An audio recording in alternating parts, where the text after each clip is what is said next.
ಜೈ ಹಿಂದ್. ಎಲ್ಲ ನನ್ನ first P U C exam complete ಮಾಡಿರ್ತಕ್ಕಂಥ ವಿದ್ಯಾರ್ಥಿಗಳಾಯಿತು. ನೆಕ್ಸ್ಟ್ ಅದರ ಜೊತೆಗೆ 12ನೇ ತರಗತಿ ಸೆಕೆಂಡ್ ಪಿ ಯು ಸಿ ಎಕ್ಸಾಮನ್ನು ಬರಿತಿರ್ತಕ್ಕಂಥ ವಿದ್ಯಾರ್ಥಿಗಳಿಗೆ ನಿಮ್ಮದು ಬಂದ್ಬಿಟ್ಟು ಸೆಕೆಂಡ್ ಪಿ ಯು ಸಿ ವಿದ್ಯಾರ್ಥಿಗಳು ಫೆಬ್ರವರಿ 28ರಿಂದ ಹಿಡಿದು ನಿಮಗೆ ಮಾರ್ಚ್ 17-18 ಮಟನೂ ಕೂಡ ಸೆಕೆಂಡ್ ಪಿ ಯು ಸಿ ಎಕ್ಸಾಮನ್ನು ಬರಿತಾ ಇದ್ದೀರಾ. ಸೊ ಅಂಥ ವಿದ್ಯಾರ್ಥಿಗಳಿಗೆ ಇದೊಂದು ಮಾಹಿತಿ ಕೊಡ್ಬೇಕಂತೇಳಿ ಸೊ ಈ ವಿಡಿಯೋನ ಮಾಡ್ತಾ ಇದ್ದೀನಿ. ನೀವೇನಾದರೂ first P U C complete ಆಗಿದೆ, second P U C exam ಬರೋದು ಬೇಸಿಗೆಯಲ್ಲಿ ನಿಮ್ಗೆ ಸೂಟಿ ಇದ್ದ ಟೈಮಲ್ಲಿ ಏನು ಮಾಡಬೇಕು ಅಂತ ತಲೆಯಲ್ಲಿ ಏನಾದರೂ ಕಾಡ್ತಾ ಇದ್ರೆ, ನಿಮ್ಮ ಜೀವನವನ್ನು ರೂಪಿಸ್ಕೊಳ್ಬೇಕಂತ ಅನ್ಕೊಂಡಿದ್ರಿಯಪ್ಪ ಅಂತಂದರೆ ಇವೊಂದು ಬೆಸ್ಟ್ ಸುವರ್ಣ ಅವಕಾಶಗಳನ್ನು ಕೊಡ್ತಾ ಇದ್ದೀನಿ. ಇವೆಲ್ಲ ಮಾಹಿತಿಗಳನ್ನ ತಿಳಿದುಕೊಳ್ಳ್ರಿ. ಅದರ ಜೊತೆಗೆ ನೀವೇನಾದರೂ ಗೋರ್ಮೆಂಟ್ ಹುದ್ದೆಯನ್ನು ಪಡೆದುಕೊಳ್ಬೇಕು, ನಾನು ಕೂಡ ಒಂದು ಡ್ರೆಸ್ ಯೂನಿಫಾರ್ಮನ್ನು ಹಾಕ್ಕೊಳ್ಬೇಕು, ನಾನು ಕೂಡ ಒಂದು ಚಿಕ್ಕ ವಯಸ್ಸಿನಲ್ಲೇ ಒಂದು ಸೈನ್ಯಕ್ಕೆ ಸೇರ್ಕೊಳ್ಬೇಕಂತ ಆಸೆಯನ್ನು ಹೊತ್ಕೊಂಡಿದ್ರೆ ಇದೊಂದು ಬೆಸ್ಟ್ ಅಪಾರ್ಚುನಿಟಿನೇ ಸ್ನೇಹಿತರೆ. ನೋಡ್ಕೋಬಹುದು, ಇಂಡಿಯನ್ ಆರ್ಮಿಯಲ್ಲಿ ಈಗಾಗಲೇ ಆನ್ಲೈನ್ ಮುಖಾಂತರ ಅರ್ಜಿ ಕೂಡ ಸ್ಟಾರ್ಟ್ ಆಗಿದೆ. ಫೆಬ್ರವರಿ 13ನೇ ತಾರೀಕಿನಿಂದ ಹಿಡಿದು ಏಪ್ರಿಲ್ 1ನೇ ತಾರೀಕಿನವರೆಗೆ ಆನ್ಲೈನ್ ಮುಖಾಂತರ ಅಪ್ಲಿಕೇಶನ್ ಸ್ಟಾರ್ಟ್ ಆಗಿದೆ.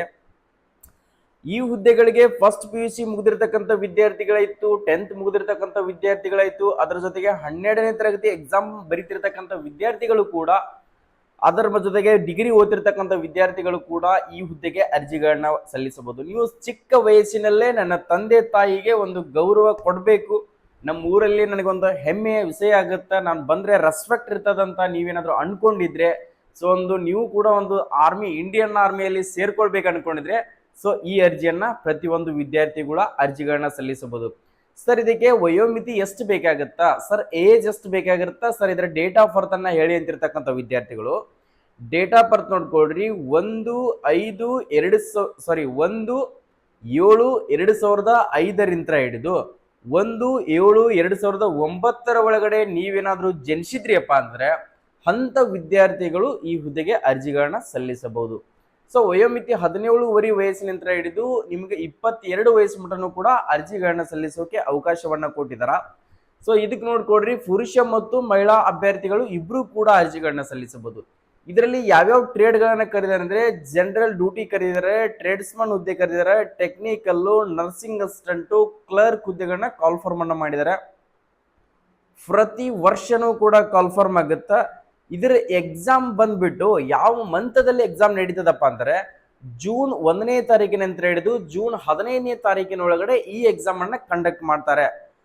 ಅದು ಯಾವ ಲ್ಯಾಂಗ್ವೇಜ್ ನಲ್ಲಿಪ್ಪ ಅಂತಂದ್ರೆ, ನಮ್ಮ ಮಾತೃಭಾಷೆ ಕನ್ನಡದಲ್ಲಿನೂ ಕೂಡ ನೀವು ಎಕ್ಸಾಮ್ ಅನ್ನ ಬರೆಯಬಹುದು. ಅತಿ ಈಸಿ ಆಗಿರ್ತಕ್ಕಂಥ ಎಕ್ಸಾಮ್ ಇರ್ತದ, ಆರಾಮ್ಸಾಗಿ ಎಕ್ಸಾಮ್ ಅನ್ನ ಪಾಸ್ ಮಾಡ್ಕೊಳ್ಬಹುದು. ಎಕ್ಸಾಮ್ ಆದ ನಂತರ ಫಿಸಿಕಲ್ ಕೂಡ ಇರ್ತದ. ಫಿಸಿಕಲ್ ಟೆಸ್ಟ್ ನಲ್ಲಿ ಕೂಡ ಪಾಸ್ ಆಗ್ಬೇಕಾಗುತ್ತಾ, ಮೆಡಿಕಲ್ ಟೆಸ್ಟ್ ನಲ್ಲಿ ಕೂಡ ಪಾಸ್ ಆಗ್ಬೇಕಾಗುತ್ತಾ, ಡಾಕ್ಯುಮೆಂಟ್ ವೆರಿಫಿಕೇಶನ್ ದಲ್ಲಿ ಕೂಡ ನೀವು ಪಾಸ್ ಅನ್ನ ಆಗ್ಬೇಕಾಗುತ್ತಾ. ಟೋಟಲಿ ಬಂದ್ಬಿಟ್ಟು 3 ಹಂತಗಳನ್ನ ಕ್ಲಿಯರ್ ಮಾಡ್ಬೇಕಾಗುತ್ತಾ ನೀವು ಆರ್ಮಿಯನ್ನ ಸೇರ್ಲೇಬೇಕಂತ ಅನ್ಕೊಂಡಿದ್ರೆ. ಮಹಿಳೆಯರಿಗೆ ಕೂಡ ವುಮನ್ ಮಿಲಿಟರಿ ಪೊಲೀಸ್ ಅಂತ ನಿಮ್ಗೂ ಕೂಡ ಅವಕಾಶ ಇದೆ. ನಿಮ್ಗೂ ಕೂಡ ಏಜ್ ಸೇಮ್ ಆಗಿರ್ತದ, ನೀವು ಕೂಡ ಅಪ್ಲಿಕೇಶನ್ ಗಳನ್ನ ಹಾಕೊಳ್ರಿ. ಸುಮ್ನೆ ಈಗ ಸೂಟಿ ಕೊಟ್ಟಿರ್ತಾರೆ, 2 ತಿಂಗಳ 3 ತಿಂಗಳ ಸೂಟಿ ಇದ್ದ ಟೈಮ್ನಲ್ಲಿ ಸುಮ್ನೆ ಸುತ್ತಾಡೋದು, ಟೈಮ್ ವೇಸ್ಟ್ ಮಾಡೋದು, ಅಲ್ಲಿ ಫ್ರೆಂಡ್ಸ್ ಜೊತೆ ಆ ಟೈಮ್ ಅನ್ನ ಹರಟೆ ಹೊಡೋದು, ನಿಮ್ಗ ಜೀವನದ ಬಗ್ಗೆ, ಲೈಫ್ ಬಗ್ಗೆ ಏನು ಕೂಡ ಗೊತ್ತಿರೋದಿಲ್ಲ. ಸಣ್ಣ ವಯಸ್ಸಿನಲ್ಲೇ ಏನ್ ಮಾಡ್ಬೇಕು, ಏನ್ ಮಾಡಬಾರ್ದು ಅಂತ ಏನೂ ಕೂಡ ಮೈಂಡ್ ಗೊತ್ತಿರೋದಿಲ್ಲ. ಸುಮ್ಮನೆ ಟೈಮ್ ವೇಸ್ಟ್ ಮಾಡಕ್ ಹೋಗ್ಬೇಡ್ರಿ.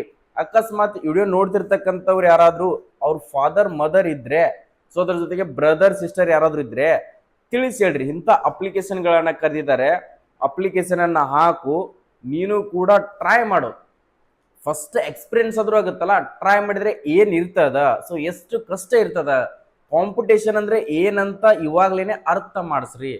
ನಾಳೆ ಡಿಗ್ರಿ ಮುಗಿದ್ಮೇಲೆ ನೀವು ಜಾಬಿಗೆ ಕಳಿಸ್ತೀನಿ ಅಂತಂದ್ರೆ ತುಂಬಾನೇ ಕಾಂಪಿಟೇಷನ್ ಆಗ್ತಾ ಇದೆ. ಬರೀ ಈ 1 ವರ್ಷಕ್ಕೆ ಎಷ್ಟು ಕಾಂಪಿಟೇಷನ್ ಆಗ್ತಾ ಇದೆ ನೀವೇ ವಿಚಾರ ಮಾಡ್ರಿ. ಆದಷ್ಟು ಬೇಗನೆ ಸಿಕ್ಕ ಅಪಾರ್ಚುನಿಟಿಗಳನ್ನ ಮಿಸ್ ಮಾಡ್ಕೊಳಕ್ ಹೋಗ್ಬೇಡ್ರಿ. ಯಾವುದೇ ಒಂದು ಅಪಾರ್ಚುನಿಟಿಯನ್ನ ಸಿಗ್ತಾ ಇದೆ ಅಂದ್ರೆ ಅಪ್ಲಿಕೇಶನ್ಗಳನ್ನ ಹಾಕೊಳ್ರಿ. ನೆಕ್ಸ್ಟ್ ಏರ್ಫೋರ್ಸು ಕೂಡ ಕಾಲ್ಫಾರ್ಮ್ ಮಾಡಿದರೆ, ನೆಕ್ಸ್ಟ್ ನೇವಿನೂ ಕೂಡ ಕಾಲ್ಫಾರ್ಮ್ ಮಾಡ್ತಾರೆ. ಪ್ರೆಸೆಂಟ್ ಇರ್ತಕ್ಕಂಥದ್ದು ಇಂಡಿಯನ್ ಆರ್ಮಿಗೆ ಅಪ್ಲಿಕೇಶನ್ಗಳನ್ನ ಹಾಕೊಳ್ರಿ. 50 ಕ್ವಶನ್ಸ್ಗಳು ಇರ್ತಾವು, 100 ಮಾರ್ಕ್ಸ್ ಎಕ್ಸಾಮ್ ಇರ್ತದ. ಒಂದು ಕ್ವಶನ್ಗೆ 2 ಮಾರ್ಕ್ಸ್ ಇರ್ತದ.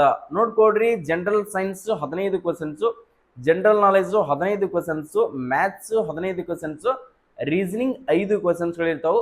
ಫಿಸಿಕಲ್ ಟ್ರೈನಿಂಗ್ ನೋಡ್ಕೊಡ್ರಿ, 1600 metre running physical test, 1600 metre 1.5 kilometre ನಿಮಗೆ ಒಂದು 100 ಮೀಟರ್ ಜಾಸ್ತಿ ಇರುತ್ತೆ ನಿಮ್ಗೆ ಫಿಸಿಕಲ್ ಇರ್ತದ. ಸೊ ರನ್ನಿಂಗ್ ಅನ್ನ ನೀವು 6 ನಿಮಿಷ 15 ಸೆಕೆಂಡ್ ಅಲ್ಲಿ ಓಡಬೇಕು.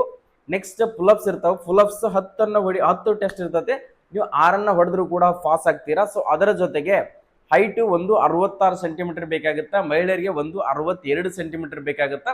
ನೆಕ್ಸ್ಟ್ ಅದರ ಜೊತೆಗೆ ವೇಟ್ 50 kg ಇರಬೇಕಾಗುತ್ತೆ. ಸೊ ಮಹಿಳೆಯರಿಗೆ 40 ಅಬೌವ್ ವೇಟ್ ಇದ್ರು ಕೂಡ ನಡೀತದ. ಸೊ ವೇಟ್ ಬಗ್ಗೆ ಯಾರು ಕೂಡ ತಲೆ ಕೆಡಿಸ್ಕೊಬೇಡ್ರಿ. ಬಾಯ್ಸ್ಗೆ ಚೆಸ್ಟ್ ಬಂದ್ಬಿಟ್ಟು 77 ಸೆಂಟಿಮೀಟರ್ ನಾರ್ಮಲ್ ಬೇಕಾಗುತ್ತೆ. ಎಕ್ಸ್ಪಾಂಡೆಡ್ ಅನ್ನ ಮಾಡಿದಾಗ 5 ಸೆಂಟಿಮೀಟರ್ ಚೆಸ್ಟ್ ಕೂಡ ಎಕ್ಸ್ಪಾಂಡೆಡ್ ಆಗಬೇಕಾಗುತ್ತೆ.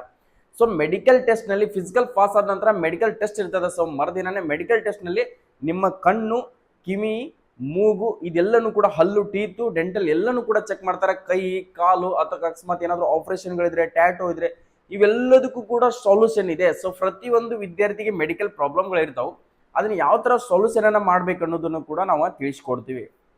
ಆ ಕಾರಣಕ್ಕೋಸ್ಕರ ನೀವೇನಾದ್ರೂ ನಮ್ಮ ಕೋಚಿಂಗ್ದಲ್ಲಿ XJ ಡಿಫೆನ್ಸ್ ಅಕಾಡೆಮಿ ಬಾಗಲಕೋಟೆಯಲ್ಲಿ ಟೋಟಲಿ ಬಂದ್ಬಿಟ್ಟು ಹೋದ್ ಸಾರಿ 2025ರಲ್ಲಿ ಸಾಕಷ್ಟು ಅಭ್ಯರ್ಥಿಗಳನ್ನ ಸೈನ್ಯಕ್ಕೆ ಕಳಿಸಿದೀವಿ. 2026 ಟಾರ್ಗೆಟ್ ಅದೇ ಇದೆ. ಪ್ರತಿಯೊಬ್ಬ ವಿದ್ಯಾರ್ಥಿ ಕೂಡ ನಮ್ಮ ಹತ್ರ ಬಂದಿದ್ದಾನೆ ಅಂತಂದ್ರೆ ಅವನು ಇಂಡಿಯನ್ ಆರ್ಮಿ ಆಗ್ಲೇಬೇಕು, ಅವನು ಕನಸನ್ನ ಹೊತ್ಕೊಂಡು ಬಂದಿರ್ತಾರೆ, ಅವನನ್ನ ಸಕ್ಸಸ್ ಅನ್ನ ಮಾಡಲೇಬೇಕು ಅನ್ನುವ ನಮ್ಮ ಉದ್ದೇಶ ಇದೆ. ನಮ್ದೊಂದು ನೋಡ್ಕೊಡ್ರಿ. ನೀವು ಹೇಳ್ತಾ ಇದ್ದೀನಿ ನಾನು, ಟೈಮ್ ವೇಸ್ಟ್ ಮಾಡ್ತಾ ಇದ್ರಿಪ್ಪ ಅಂದ್ರೆ ನಮ್ಮ ಕೋಚಿಂಗ್ದಲ್ಲಿ ಆಲ್ರೆಡಿ ಒಂದು ಬ್ಯಾಚ್ ಕ್ಲಾಸಸ್ಗಳು ಸ್ಟಾರ್ಟ್ ಆಗಿದಾವು.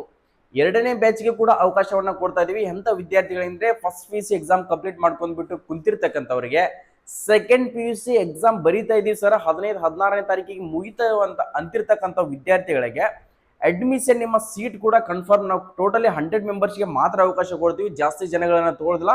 100 ಸೆಲೆಕ್ಷನ್ ಆಗಬೇಕು, ನಮ್ದು ಅದು ಒಂದೇ ಟಾರ್ಗೆಟ್ ಇದೆ. ಸೊ ಅಷ್ಟನ್ನ ಮಾತ್ರ ತಗೋತಾ ಇದೀವಿ. ಸೀಟ್ ಕನ್ಫರ್ಮೇಶನ್ ಮಾಡ್ಕೊಳ್ಬೇಕು. ನಮ್ಮ ಹತ್ರ ಸ್ಪೆಸಿಲಿಟಿ ಬಂದ್ಬಿಟ್ಟು ಹಾಸ್ಟೆಲ್ ವ್ಯವಸ್ಥೆ ಕೂಡ ಇದೆ. ಬಾಯ್ಸ್ ಮತ್ತು ಗರ್ಲ್ಸ್ಗೆ ಸಪ್ರೇಟ್ ಆಗಿರ್ತಕ್ಕಂಥ ಹಾಸ್ಟೆಲ್ ವ್ಯವಸ್ಥೆ ಇದೆ. ನಿಮ್ಗೆ ಡೈಲಿ 3 ಟೈಮ್ಸ್ ಊಟದ ವ್ಯವಸ್ಥೆನೂ ಕೂಡ ಇದೆ. ಹೆಲ್ದಿ ಫುಡ್, ನಿಮ್ಗೆ ಜವಾರಿ ಊಟ ಯಾವ ತರ ಇರುತ್ತೆ ಅದೇ ತರನಾಗಿ ಫುಡ್ ವ್ಯವಸ್ಥೆನೂ ಕೂಡ ಕೊಡ್ತೀವಿ. ಅದ್ರ ಜೊತೆಗೆ ಡೈಲಿ ನಿಮ್ಗೆ 4 to 6 ಅವರ್ ಕ್ಲಾಸಸ್ಗಳನ್ನ ಕಂಡಕ್ಟ್ ಮಾಡ್ತೀವಿ.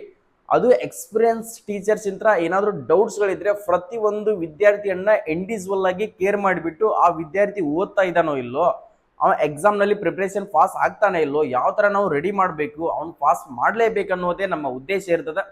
ಮಾರ್ನಿಂಗ್ 2 ತಾಸು ಪ್ರತಿಯೊಂದು ವಿದ್ಯಾರ್ಥಿಯನ್ನ ಇಂಡಿವಿಜುವಲ್ ಆಗಿ ಕೇರ್ ತಗೊಂಡು ಬುಕ್ಗಳನ್ನ ತಗೊಂಡು ಟೇಬಲ್ ಮೇಲೆ ಕುಂದಿರ್ಸ್ಕೊಂಡು ಅವನ್ನ ಪ್ರಿಪ್ರೇಷನ್ ಅನ್ನ ಮಾಡಿಸ್ತೀವಿ. ಅದರ ಜೊತೆಗೆ ನೈಟ್ 2 ತಾಸು ಪ್ರಿಪ್ರೇಷನ್ ಇರ್ತದ. ಅದರ ಜೊತೆಗೆ ನೀವು ಕಲ್ತಿರ್ತಕ್ಕಂಥ ಒಂದು ವಾರದಲ್ಲಿ ಏನಿರ್ತದಲ್ಲ ಆ ಟೆಸ್ಟ್ ಅನ್ನ ವಾರಕ್ಕೊಮ್ಮೆ ಟೆಸ್ಟ್ ಕಂಡಕ್ಟ್ ಮಾಡ್ತೀವಿ. ಟೆಸ್ಟ್ ಅಂತಂದ್ರೆ ಎಷ್ಟು ವೀಕ್ಲಿ ಕ್ಲಾಸಸ್ಗಳು ನಡೆದಿರ್ತವಲ್ಲ ಅದೆಲ್ಲದ್ರ ಮೇಲೆ ಎಕ್ಸಾಮ್ ಅನ್ನ ಕಂಡಕ್ಟ್ ಮಾಡ್ತೀವಿ. ಸೊ ಎಕ್ಸಾಮ್ ನಲ್ಲಿ ಎಷ್ಟು ಸ್ಕೋರ್ ಅನ್ನ ಮಾಡ್ತಾ ಇದ್ದಾನೆ, ಸೊ ಇಂಪ್ರೂವ್ಮೆಂಟ್ ಆಗ್ತಾ ಇದ್ದಾನಲ್ಲ ಅದನ್ನೆಲ್ಲ ಕೂಡ ಚೆಕ್ ಮಾಡಬೇಕಾಗುತ್ತೆ. ಮತ್ತೆ ಡೈಲಿ ಫಿಸಿಕಲ್ ಟ್ರೈನಿಂಗ್ ಕೂಡ ಇರ್ತದೆ. ಡೈಲಿ ಫಿಸಿಕಲ್ ಟ್ರೈನಿಂಗ್ ಅಂತ ಏನಪ್ಪಾ ಅಂದ್ರೆ ನಿಮ್ಮ ರನ್ನಿಂಗ್ ಇಂಪ್ರೂವ್ಮೆಂಟ್ ಮಾಡೋದು, ನಿಮ್ಮ ಚೆಸ್ಟ್ ಇಂಪ್ರೂವ್ಮೆಂಟ್ ಮಾಡೋದು, ಅದ್ರ ಜೊತೆಗೆ ನಿಮ್ಮ ಪುಲ್ಅಪ್ಸ್ ಇಂಪ್ರೂವ್ಮೆಂಟ್ ಮಾಡೋದು, ಹೈಟ್ ಇಂಪ್ರೂವ್ಮೆಂಟ್ ಮಾಡೋದು. ಅದ್ರ ಜೊತೆಗೆ ವೀಕ್ಲಿ 1 ಟೈಮ್ ನಮ್ಮ ಹತ್ರ ಸ್ವಿಮ್ಮಿಂಗ್ ಇರ್ತದ. ನೀವೇನಾದ್ರೂ ಹೈಟ್ ಇಂಪ್ರೂವ್ಮೆಂಟ್ ಮಾಡ್ಕೋಬೇಕು, ಹೈಟ್ ಎತ್ತರವನ್ನ ಆಗ್ಬೇಕು ಅನ್ಕೊಂಡ್ರೆ ನಮ್ಮ ಹತ್ರ ಸ್ವಿಮ್ಮಿಂಗ್ ಟೆಸ್ಟ್ ಅನ್ನ ಮಾಡ್ಕೊಂಡ್ರಪ್ಪ ಅಂದ್ರೆ ಸ್ವಿಮ್ಮಿಂಗ್ ಅನ್ನ ಪ್ರತಿ ರವಿವಾರ ಕೂಡ ಸ್ವಿಮ್ಮಿಂಗ್ ಇರ್ತದೆ. ಸೊ ಅದರಲ್ಲಿ ಕೂಡ ನೀವು ಹೈಟ್ ಇಂಪ್ರೂವ್ಮೆಂಟ್ ಕೂಡ ಮಾಡ್ಬೋದು, ನಿಮ್ಮ ಬಾಡಿ ರಿಲ್ಯಾಕ್ಸ್ ಕೂಡ ಆಗ್ತದ. ಸೊ ಇಷ್ಟೆಲ್ಲ ಸೌಲಭ್ಯಗಳನ್ನ ಕೊಡ್ತಾ ಇದೀವಿ. ಆ ಕಾರಣಕ್ಕೋಸ್ಕರ ಅಡ್ಮಿಷನ್ಗಳನ್ನ ಮಾಡ್ಕೊಳ್ಬೇಕು ಅನ್ಕೊಂಡಿದ್ರೆ ನಮ್ಮ XJ ಡಿಫೆನ್ಸ್ ಅಕಾಡೆಮಿ 100% ನೀವು ಫೌಜಿ ಫ್ಯಾಕ್ಟರಿ ಅನ್ಕೊಳ್ಬಹುದು. ಇಲ್ಲಿ ಕೊಟ್ಟಿರ್ತಕ್ಕಂಥ ಕಾಂಟ್ಯಾಕ್ಟ್ ನಂಬರ್ಗೆ ಕಾಲ್ ಮಾಡಿಬಿಟ್ಟು ನಿಮ್ಮ ಸೀಟನ್ನು ಇವಾಗಲೇ ಕನ್ಫರ್ಮ್ ಮಾಡ್ಕೊಡ್ರಿ. 2 ತಿಂಗಳ ಕೋರ್ಸ್ ಇರ್ತದೆ. ಅತಿ ಕಡಿಮೆ ಫೀಸ್ನಲ್ಲಿ ನಾವು ಕೊಡ್ತಾ ಇದ್ವಿ ಸರ್. ನಾವು ಸೆಕೆಂಡ್ PUC 16, 17ನೇ ತಾರೀಕಿಗೆ ಮುಗಿಸ್ಕೊಂಡು ಬರ್ತೀವಿ ಸರ್ ಅಂತಿರ್ತಕ್ಕಂಥ ವಿದ್ಯಾರ್ಥಿಗಳು ಕೂಡ ಅಡ್ವಾನ್ಸ್ ಆಗಿ ನಿಮ್ಮ ಸೀಟನ್ನು ಕನ್ಫರ್ಮೇಷನ್ ಮಾಡ್ಕೊಂಡ್ರೆ ನಿಮಗೆ ಈ ಬ್ಯಾಚ್ಗೆ ಸೆಕೆಂಡ್ ಬ್ಯಾಚ್ಗೆ ಒಂದು ಅವಕಾಶ ಸಿಗ್ತದ. ಸೊ ಆ ಕಾರಣಕ್ಕೋಸ್ಕರ ಹೇಳ್ತೀನಿ, 2 ತಿಂಗಳ ಕೋರ್ಸ್ ಇರ್ತದೆ. ಸೊ ಸದುಪಯೋಗ ಪಡಿಸ್ಕೊಡ್ರಿ, ಸುಮ್ಮನೆ ಟೈಮ್ ವೇಸ್ಟ್ ಮಾಡಕ್ಕೆ ಹೋಗ್ಬೇಡ್ರಿ. ಸೊ ಅತಿ ಕಡಿಮೆ ಫೀಸ್ನಲ್ಲಿ ನಾವು ಕೊಡ್ತಾ ಇದೀವಿ. ಸೊ ಈಗ ಈ ಫೀಸ್ನಲ್ಲಿ ನಿಮ್ಗೆ ಎಲ್ಲಿ ಕೂಡ ಅವಕಾಶ ಸಿಗೋದಿಲ್ಲ. ಸೊ ಇಂಥ ಅವಕಾಶಗಳನ್ನ ಮಿಸ್ ಮಾಡ್ಕೊಳಕ್ ಹೋಗ್ಬೇಡ್ರಿ. ಸೊ ನಿಮ್ಮ ಬ್ರದರ್ ಸಿಸ್ಟರ್ ಯಾರಾದರೂ ನಿಮ್ಮ ಮಕ್ಕಳು ಇದ್ರೆ ಅಂತ ವಿಡಿಯೋನ ನೋಡ್ತಿರ್ತಕ್ಕಂಥ ಎಲ್ಲ ಪೇರೆಂಟ್ಸ್ಗಳಿಗೆ ಹೇಳ್ತಾ ಇದ್ದೀನಿ, ಸುಮ್ಮನೆ ಅವ್ರನ್ನ ತಿರುಗಾಡ್ಸಕ್ಕೆ ಹಚ್ಚಬೇಡ್ರಿ. ಇಂಥ ಕೋಚಿಂಗ್ಗಳಿಗೆ ಕಲಿಸಿದ್ರೆ ಅವ್ರಿಗೆ ಎಕ್ಸ್ಪೀರಿಯನ್ಸ್ ಆದರೂ ಆಗುತ್ತಾ, ಜೀವನ ಏನನ್ನೋದು ಕಲಿತಾದ್ರೂ ಹೋಗ್ತಾರ. ಸೊ ಅಂಥವ್ರನ್ನ ಕಳಿಸ್ಕೊಡಿ. ಸೊ ಎಲ್ಲರಿಗೂ ಕೂಡ ಆಲ್ ದಿ ಬೆಸ್ಟ್ ಹೇಳ್ತಾ ಇದ್ದೀನಿ. ಸೆಕೆಂಡ್ PUC ಎಕ್ಸಾಮ್ನ ಬರೀತಿರ್ತಕ್ಕಂಥ ವಿದ್ಯಾರ್ಥಿಗಳು ಕನ್ಫರ್ಮ್ ಮಾಡ್ಕೊಡ್ರಿ. ಇಲ್ಲಿ ಕೊಟ್ಟಿರ್ತಕ್ಕಂಥ ಕಾಂಟ್ಯಾಕ್ಟ್ ನಂಬರ್ಗೆ ಕಾಲ್ ಮಾಡಿರಿ, ಇವಾಗಲೇ ಸೀಟ್ ಕನ್ಫರ್ಮ್ ಮಾಡ್ಕೊಡ್ರಿ. ಜೈ ಹಿಂದ್, ಜೈ ಕರ್ನಾಟಕ.